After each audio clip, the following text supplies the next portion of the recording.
So we already talked about kind of like how I got into bourbon, but before me, what was your relationship or did you have one with bourbon? Non-existent. I didn't think about bourbon. I didn't know about bourbon. Didn't wonder about bourbon. Nothing. Nothing. So when we were dating, I know that I talked about bourbon on occasion and the demise of my previous collection. Did you notice anything?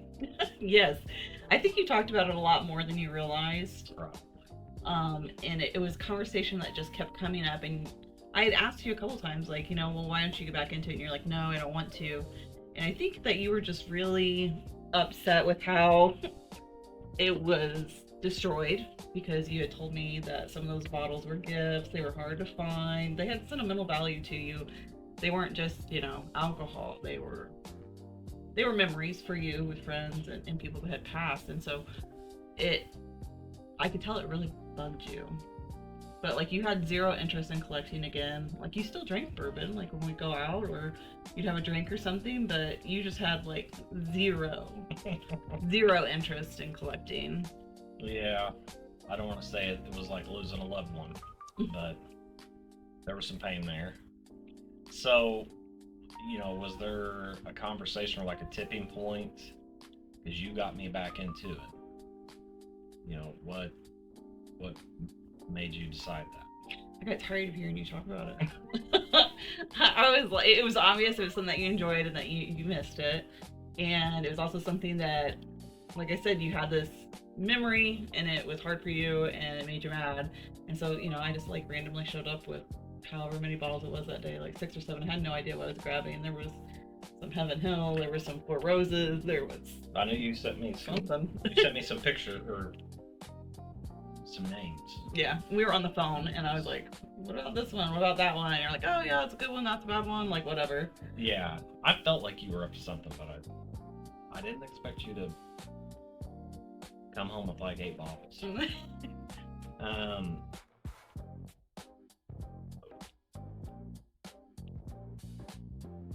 When did it become our thing instead of just mine? Was that from the very beginning, or has it kind of like grown on you over time? Well, I think I knew that just showing up at your house with some bottles, I was kind of putting myself in it, but I didn't really know what it was going to become, and then I got you the cabinet. And then I think that's when I really kind of started mixing a little bit of me into it because, we had the glasses, the does it spin, our photos, and like all the little memories inside the cabinet as well, that it was sentimental to us both. So, and then, we started the tagging and all of that too.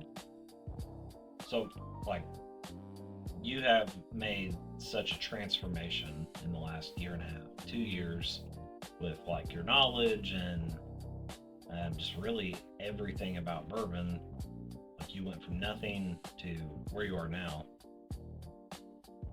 Was it ever about the bottles for you, or I know that you started doing this kind of for me. Is it more of a challenge for you now, or has it really become a hobby for you like it is for me? So I mean, the reason why I got into it was for you because I knew it was something that you wanted to get into. I knew that it was a hobby that you had loved before, and I was just trying to figure out like our thing, something that we could do, but it could be done like year round, where we live. There's not a lot to do. No. But I also wanted to be something that was conversational. I'm very social. You swear that you're not, but you are. You'll talk to a brick wall, I swear. Make friends with anybody. But, and that's what I was relating it to, is like a social aspect. But it was something like me learning about bourbon. It was so that I could have those bourbon conversations with you too. Because like you had said earlier, you don't have a lot of friends that drank bourbon or like really into the bourbon. And so being able to have those conversations with you, whether it was about Nashville or the distilleries or history or facts or background, at least I could do that part, even if, I'm not a huge fan of bourbon myself to drink, on the rocks neat or whatever. I'm more of your cocktail girl, but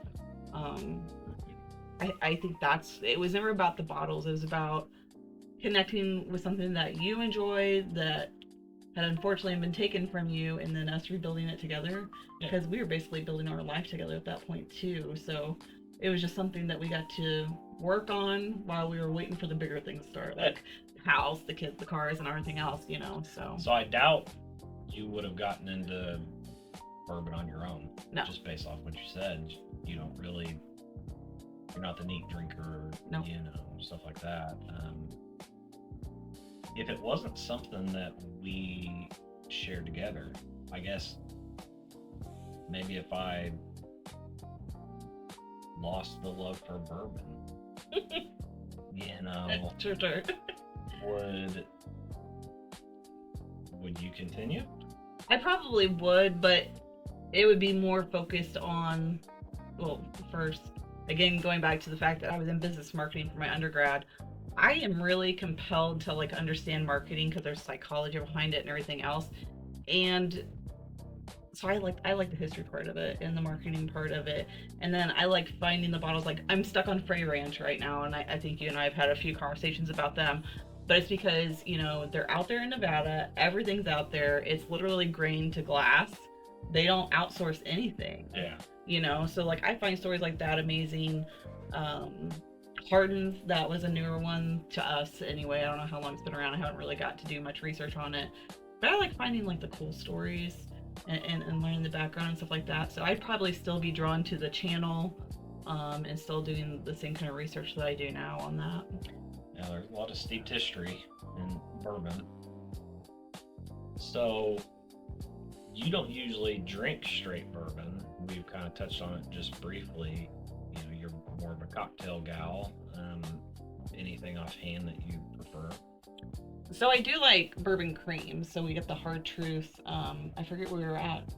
I think that was at Lucky's over here, and somebody had actually told me to get the peanut brittle Hard Truth over the maple because I was going to get the maple. Yeah. And I actually got that, ended up loving that. There's been a couple, like when we stopped up in St. Louis at Wine and More, that were there as well. But, you know, I love margaritas, I like sangrias, pina coladas, I like aviations, you know, a lot of like gin base and vodka base. No, you love all the blood orange. Oh yeah. Blood orange variety. I love that, you know. So one of our local restaurants here, Seasoning Bistro, they will do an amaretto sour, but it's a blood orange amaretto sour, and I love that. But it's seasonal, as you found out, because for my 40th birthday, you went and bought blood oranges so I could have it on my birthday. That's a whole nother hunt. Yeah. You know, so stuff like that. But again, I think it's just because I lean more to like the cocktail variety versus just drinking anything straight. Like, I don't drink gin straight or vodka straight. Like, I always have some kind of mixture going on there. I think that's just my preference. So yeah. So you know how I like to drink whiskey on, you know, I like it on the rocks or ice globes. I don't really mix much, you know, but you've spoken about it a couple of times. You know, you got the purist that meat's the only way. Yeah. And there's people that like it on ice like myself. There are folks that mix it with Coke or Dr. Pepper, or maybe they only like old fashions. mm-hmm. Do you think bourbon culture pressures people to drink it a particular way? I think they try. You know, and I think like the older generation, you know, like probably the generation above us, I think they really think there's only one way, but then I think like our generation is, yeah, you know, it's whatever you want.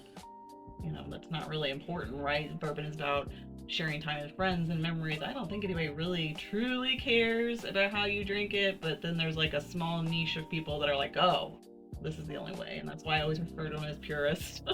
You know, I don't particularly judge people. However you want to drink it, drink it. Yeah. I have to say, it pains me in my heart a little bit to see somebody take a really nice bottle and mix it with like Coke or something.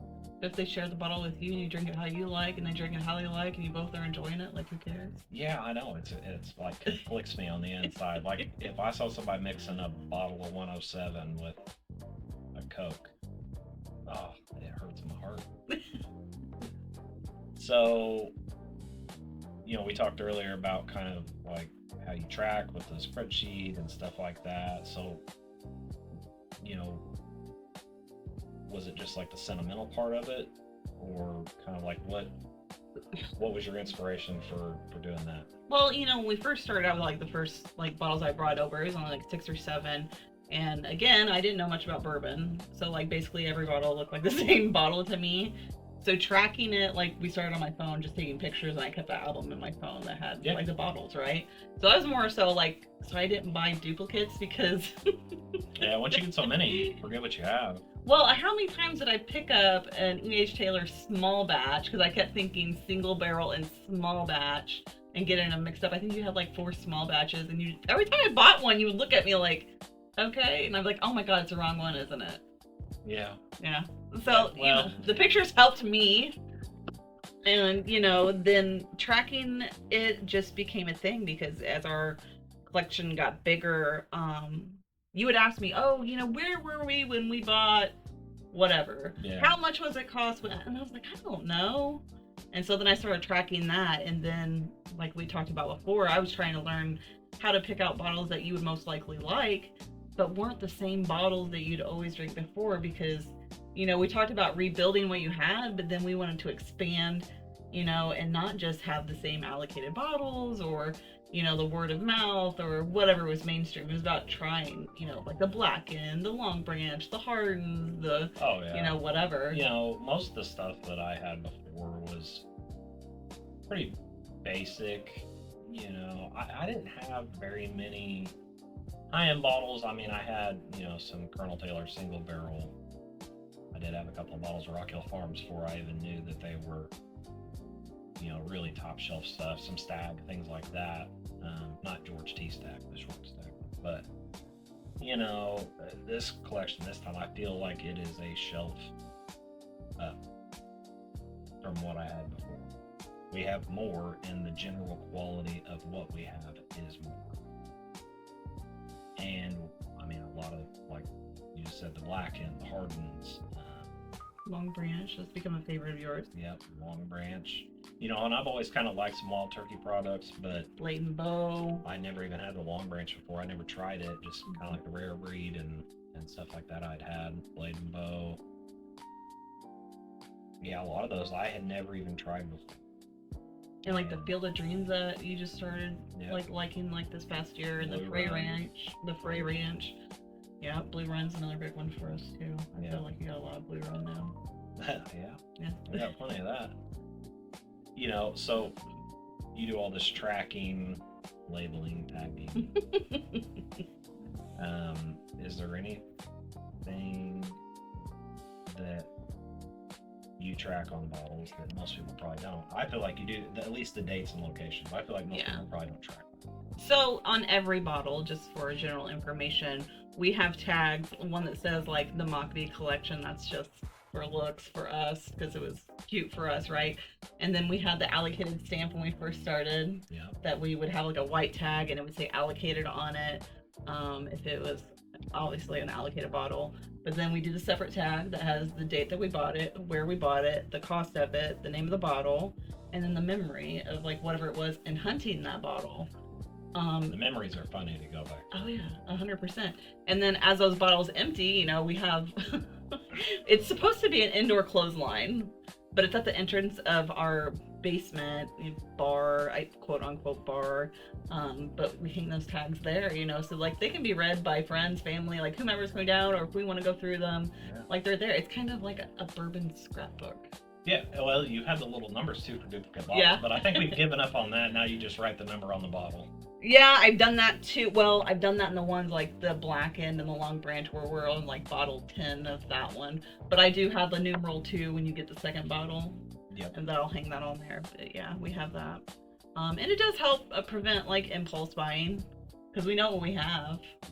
Yeah. Well, now we have it in the Boozy app or whatever too, so you can pull it up. We can reflect on the prices that we've generally spent on things, so when you see something that's $30-$40 above, it kind of helps you reel that in. Yeah. So we don't really hoard bottles. We do have duplicate bottles for a lot of things. Tracking it though, being able to pull it up on our phone in the app and be able to be like, oh yeah, we do have that. I mean, that's hard. It's hard to remember. Yeah, I've got a pretty good memory about what we have, but Mhm. sometimes, like, I didn't even realize we had 3 bottles of the Caribou Crossing. That's Right. one of the few that we had that many duplicates of. So for those listening, what role do you play behind the scenes of? I mean, you are the face of the channel, but what is it that we haven't covered that people don't see? I mean, yeah, so the idea of the logo, the naming, the episodes, I use a couple different tools to try to figure out what people are searching for. But, as we discussed before, a lot of those were mainly about allocated bottles. They were topics that were already being covered, like, repeatedly. I got stuck in, like, this issue for a while when I did that first episode about either a market crash or a market correction. Right. And then people kept asking me questions, like clarifying, and so then we ended up doing like 3 videos on the market, and I was so burned out, and I told you, I was like, I don't want to just do the same thing over and over. It's a hot topic. People are interested in it, but you can only cover it so much. Yeah, so, trying to branch out and focus on what I guess we would find interesting as well. But also, I think with this channel, I wanted it to be like, we can actually talk to other bourbon hunters about new bottles, allocated if we must, or like history, just anything that really comes up. It doesn't have to be mainstream information. It doesn't have to be something that's already been talked about. I want to talk about new stuff. Yeah. So, that's where... I mean, touching on that, you talked about like vidIQ, and it, kind of giving you hints on like what's being popular and stuff right now, but like what all planning goes into you choosing what to do in an episode? Well, there's episodes that I've done because when I first started, I didn't know anything about the algorithm or YouTube, or I didn't know like what direction we wanted to take. So vidIQ would feed me like, I don't know, a list of like 50 topics, and I would pick one that I didn't hate and I would do it. But now, like, as we've grown and I'm more comfortable, I feel like I'm a little bit more choosy about those topics. And like every once in a while, I'll do one that I'm being like poked at repeatedly by the algorithm to do. But I feel like you can always tell when it's that video that I'm not really into, because I'm like, welcome to Bourbon Hunter Anonymous. You don't understand that. So does that help you keep the channel, grounded instead of hype driven? Like, you always see the same videos, people talking about the same bourbons, and just like you said, like, yeah, the algorithm's gonna probably pressure you to make videos on some of these things sometimes because they're so searchable, but how do you decide like that you're gonna say do a video on a bottle of Pappy? Or I don't really feel like I need to do a video on a bottle of Pappy. I feel like there's so many videos out there on bottle of Pappy, like that is totally, you can find that. But I've done some on Four Roses, I've done some on Blue Run, Frey Ranch. I want to do one on Hardens just because that's one you and I aren't highly familiar with, so I get to learn something and then I can talk to you about it. And then if I don't get to talk to you about it, you just get to listen to the video. My favorite part. Yeah, and so we can have those discussions too, and so like I think of that in real time too. So if we are able to connect on that, like listeners can too, right? They come, they listen, they're like, oh wow, I didn't know that, or I hadn't heard this bottle, or oh, that's really interesting, and they get to go and have those conversations. And I feel like conversations are such a huge part of the bourbon community. It isn't always about the bourbon or the bottle. It's more about getting together and conversating. It's a shared love community, except for some that are just assholes and clout seekers. I don't know. Right. So our name, Bourbon Hunter Anonymous, I'm sure people are wondering, did you draw that out of a hat? Or I mean, I don't think it's so original or anything like that, but for me, when I was thinking about it, I was like, oh, Bourbon Hunter. There's all kinds of Bourbon Hunter YouTubes, Instagram, social medias out there, but I was like, I want it like Bourbon Hunter Anonymous, because I don't know how many times, like, you think you have a hard time finding people to talk about bourbon. You know, in my friend circle, like, there's like nobody. My friend Beth does such a great job in like entertaining me when I go on these tangents now. But really, like, people, you can almost like see people like start losing interest whenever we start talking bourbon to people who are not bourbon people. And I was like, man, we just need like a group of people that you can talk about bourbon to, you know. And then I was like, oh, anonymous, you know, not like, you know, I don't want to say alcohol anonymous, but you know what I mean, Bourbon Hunter Anonymous, where we're all accepted, we all know why we're there, and we all know what we're going to talk about. It's going to be bourbon. Well, I thought it was kind of funny because I thought about the title because, you know, we kind of picked the title together, but you kind of came up with the idea. But I thought of how well it works for our situation because, like you said, like the Alcohol Anonymous, you don't drink bourbon. So it's like you're addicted to the hunt. Mm-hmm. So it's like Bourbon Hunt Yeah. Anonymous. And it just, for our situation, it really seems to work. Well, and I think that's what I was getting at too, is like being able to talk about bourbon. It's not even about drinking the bourbon. Yeah. Like, so, I'm a nerd. I know that I'm not the only person out there that is just like a nerd on bourbon history, bourbon bottles and stuff, but maybe I don't want to drink it neat or on the rocks. Maybe I want a cocktail instead. I can't be the only one, you know, and I can't be the only one that enjoys the creams over, you know. Oh, I'm sure you're not. No. But, so, why? But I still get to be part of the group, guys. Oh, you're always included. You're usually the one getting it together. Yeah, well. So why the anonymous? I mean, we're not anonymous now. I think when I first started this, I basically knew that I wanted it to be a faceless channel. I don't like being on camera. I feel like my mouth does odd things when I talk. I don't like my facial expressions. I don't know. I like didn't see myself being on camera. As you know, I got on camera at least a couple of times to be like, hey, you know, I'm not AI, like I'm a real person. I'm just in my basement. I'm an old lady down here doing my thing. You're just an AI person. Right. You know, so Anonymous was less about being related to bourbon, more about I wanted it to be a faceless channel.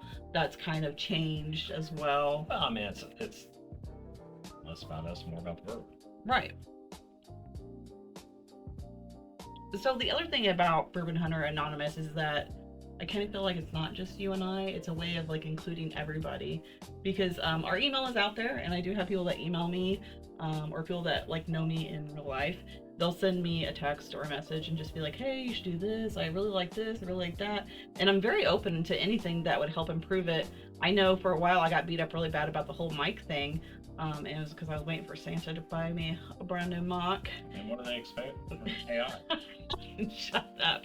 You know, but like our friend Nick in the bourbon community here, he was like, you know, you should put music in the background or something like that. He's like, it's just because for him, for ADHD, he said, he's like, I just need something to like listen to. And I wanted to do something like that, but I hadn't made it that far. I hadn't taught myself that part of editing yet. But, you know, that it forced me to get into it because somebody was actively asking about it. I have had people email me about different topics.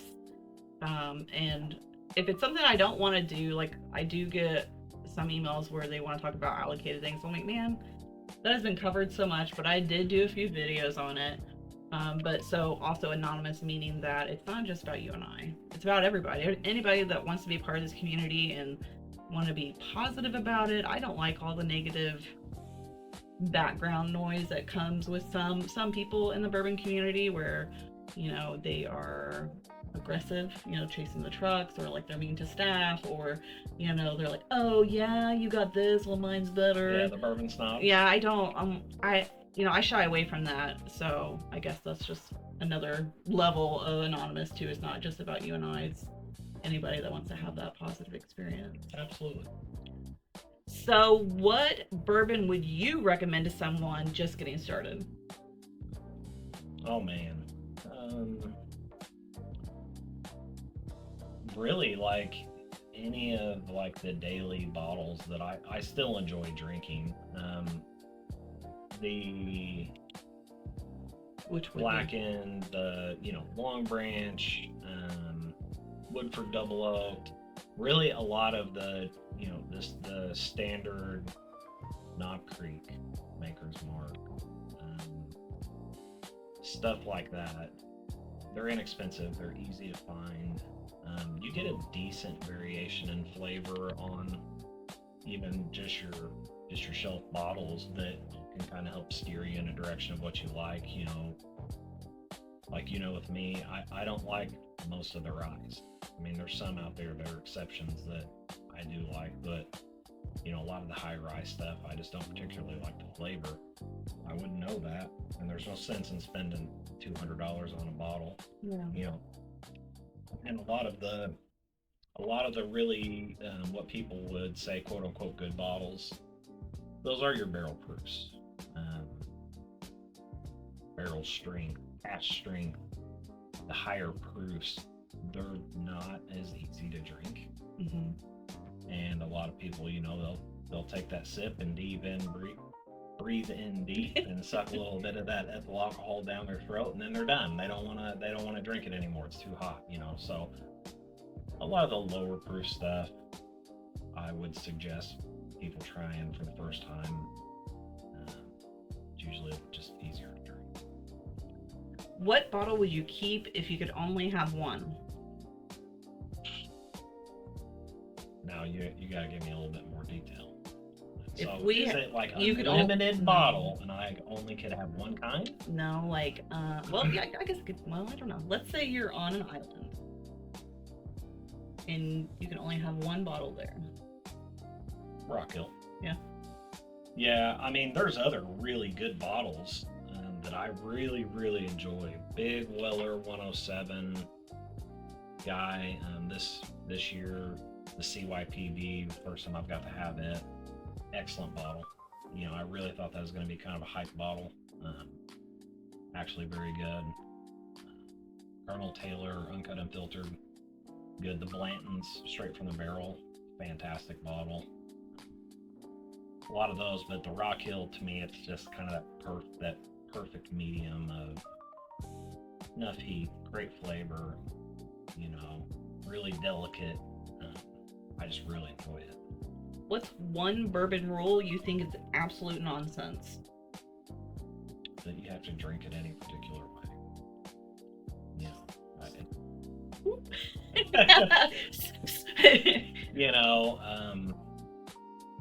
It's drinking bourbon. To me, it's more than just the drink. Bourbon tastes great. It tastes even better when you've got people to drink it with. I like having so many bottles because I like having people come over, friends of ours. Hey, do you want to try this? Hey, do you want to try that? And a lot of the stuff that we have, we have friends that probably won't ever have anything like that. So, getting to see their experiences is nice. What's one bourbon opinion you will get yelled at online for? Oh man, there's several. We've got a couple of bottles of the Short Stag. I'm not real big on it. It's just, it is what it is supposed to be, and it's a great bourbon. Just not something that I particularly overly enjoy on my palate. Also, I mean, I do like a lot of the lower proof stuff. Now, there's some higher proof stuff that I do enjoy. Yeah. That Knob store pick 9-year, I mean, it's 127 proof, but it drinks like 90. So we kind of had this conversation during OND with the Hancock's Presidential, because you were like, oh, I love Hancock's, but you're like, most people don't like it though because it's lower proof. Yeah, it's kind of like their bottom proof offering. The caveat to that is, oh man, it goes down like sweet tea. I mean, you can drink it. You hear people talk about it's a good sipper. Stag is a good sipper for me. I can't pour a glass of Stag and enjoy it. I just can't drink it that way. It's like getting hit in the face with a wiffle ball bat. Other bourbons I can. Generally, those are the ones that aren't as high proof. If I'm drinking Stag like that, it's gonna have to have ice, and I'll probably let it sit for a minute and cut down on some milk before I go to drink it.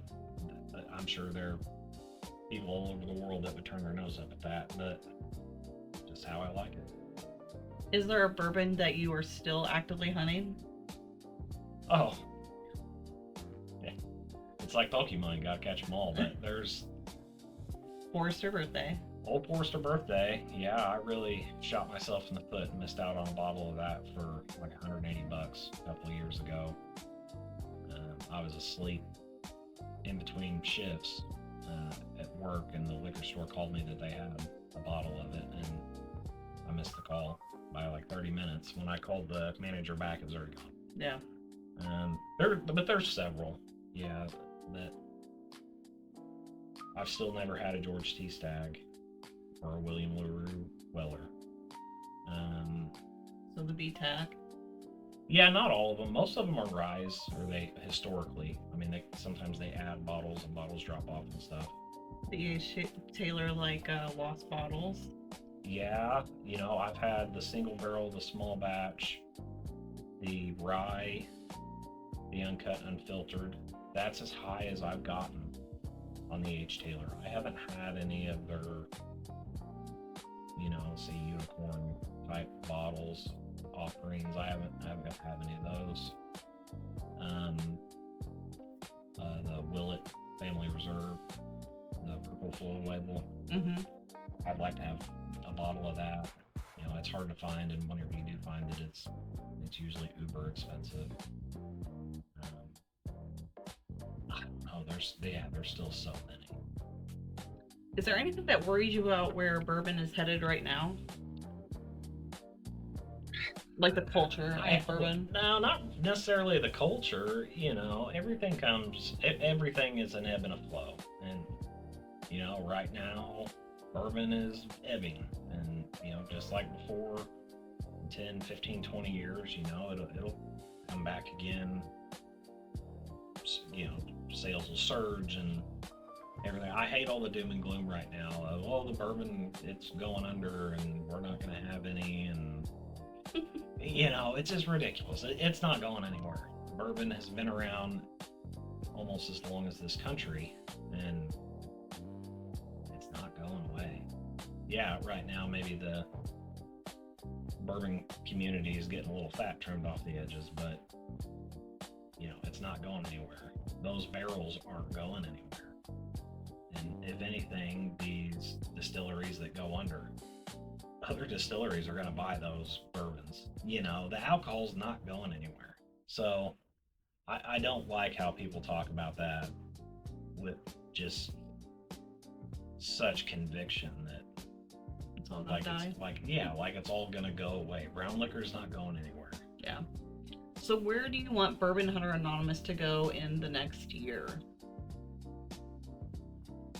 I would like for it to come on some of our adventures. I know you said, this kind of started out as like a faceless channel. I feel like that's probably not going to hang around. Yeah. It's just not. I would like for the people, listeners at home, people watching the videos, to see that we're just normal people. Yeah. We both work, 40-hour-a-week jobs, plus, we have kids, we have pets, we pay our bills. We're not uber rich. No. We're just normal people. Yeah. We ain't got no truck drivers calling us when they've got a pallet of something on the truck. Right. We don't have an end like that. Mm-mm. We just, the squeaky wheel gets the grease, and we're persistent. So, it's not anything that nobody else can do. Everybody can do what we do. Yeah. So what do you want viewers to understand about bourbon hunting that they might be missing completely? I can't overstate how important it is to try and build a personal relationship with these people that own your local stores, work your local stores. How big of a benefit that can actually be when when it comes to trying to get maybe some of these like higher tier bottles. You know, I like getting the higher tier bottles for a couple of reasons. You know, for one, just because that asshole said it was the only way to ever get it was to be on his bourbon group. It's not. Absolutely, you do not have to do a lottery or whatever in most states to get these good bottles. You know, and you also don't have to pay out the rear end to get them either. Don't pay more for a bottle than you think it's worth. Just don't do it. You will get an opportunity at some point to get that bottle at a reasonable price. We have turned away so many bottles because I've just looked at it and said, no, it's too much. They're asking too much. Even if it's $30, just not going to do it. Refuse to do it. But the thing that people are missing is just that personable relationship, consistency at your stores, being a familiar face, you know, talking to these employees or these store owners, store managers, and you know, they get good stuff. Hey, you know, Bourbon Anonymous will probably like this bottle. You know, he's not in here buying a bottle a week of just trash and throwing it away, or he's not in here buying 2 cases of beer a week, or he's not in here getting these nicer bottles to turn and sell to make money, you know. And something that I've done a couple times, getting nice bottles, I ain't afraid to open it up in the store. Yeah. And let the, you know, maybe the workers or the managers, if there's somebody there that's a bourbon hound and are like, oh, let us know, you know, let me know how it is. Open it there. Yeah. That 1 ounce sipper for that employee probably hasn't ever had anybody do that before. You know, he's gonna remember that. Hey, this guy, he does. He opens it. He likes to enjoy it. He likes to share it. You know, he deserves to have some of these good bottles. So your closing question is, if bourbon hunting disappeared tomorrow, no hype, no drops, no unicorns, would you still love bourbon? I mean, I would. Yeah. I guess that question kind of catches me off guard. Is if it was only normal bottles available tomorrow, yes, I would still like it. Or if there was nobody else hunting bourbon, so the stigma and the mystique of the high-end bottles was gone, I'd be even happier. Yeah. I do like the hunt. That is an added, like, enjoyment factor. You know, it's almost like gambling. You know, but buying it to drink it. That's, you know, that's the big draw for me. Is I just like to drink it. Generally too much. So, your final question, right? Same thing. If bourbon disappeared tomorrow, but the time together stayed, would you continue this channel? I would, because most of what we're doing on the channel now is that I'm doing episodes on bottles that we've already collected. And I haven't even touched that yet, so we still got a good, like, another 100 episodes. And then tomorrow we still got 100 more coming. Like, you know, not a big deal. But the time that we've spent, you know, it's not just like going to the store and buying the bottle. Like, we went and had breakfast at weird places. We've gotten up at strange hours. We've met people, whether they're in store or other bourbon hunters, and just everything. And I think that's something that I probably get a little preachy about on the channel, is that I talk a lot about bourbon community. Like, a lot of these guys, I don't want to say guys, a lot of these bourbon hunters have become like these friends that we have out in the community. Now, we may not know everything about their life like you do your best friend or whatever, but we know them, they know us, there's a rapport, there's camaraderie there, you know, and I think that's nice. Yeah, we've definitely met some interesting people. we've got way more interesting stories, I feel like, than the amount of interesting people that we've met. Probably. Yeah. And for those of you that are listening, like when it comes time that we start delving into our own collection, and I'm sure we'll be onto the video, the videoing part of this channel by then. Yeah, Tina doesn't do the drinking like we've already covered. That's kind of my part. It's not going to be like a lot of channels where, I'm going to take a sip and it tastes like leather shoes from 1923. Yeah, it tastes like the back portion of a smoking chair from 1935. Yeah, I don't know where some of these people get these notes that they pull out of nowhere. Like, yeah, it tastes like fruit, or it's nutty, or it's got some spice. Like, yeah, I taste that. Or maybe some tobacco. Tobacco's a common one, or like dark chocolate, stuff like that. Those really prominent flavors, but they go to some people are like, it's not really like an apricot, but it's more of like, I don't know, something else, dark cherry. I don't quite understand that, but maybe I have a poor palate. I don't know, but I really feel like they just dig around in a bucket and pull out tasting notes, and they're like, yeah, that sounds good. I'll give you an honest opinion on if I think it, and mind you, everybody's got to take that with a grain of sand, because bourbon's so personal. Personal? Yeah. The person, like an individual Subjective. Experience, yeah. Right, it's so subjective. I really like some bottles, and even not even just like the flavors, but like Old Forester 1920. Love that bottle. I don't think it's very hot. Ben takes a sip of it and he's like, like, that's hot, and to me it's not. But he loves Stag. He loves Stag, and I take a sip of Stag and I feel like my skin's burning. Yeah. There's just so many variables, but I feel like I've had enough different bottles, enough variety, that I feel like I usually give a pretty good opinion on how something goes down. Yeah. But I'm no expert. Oh. Well, so we did break down this whole interview into 4 different sections, and we just decided to cut out the introduction of each one, because if you were just playing and going into each one, we didn't want to have that interruption, I guess.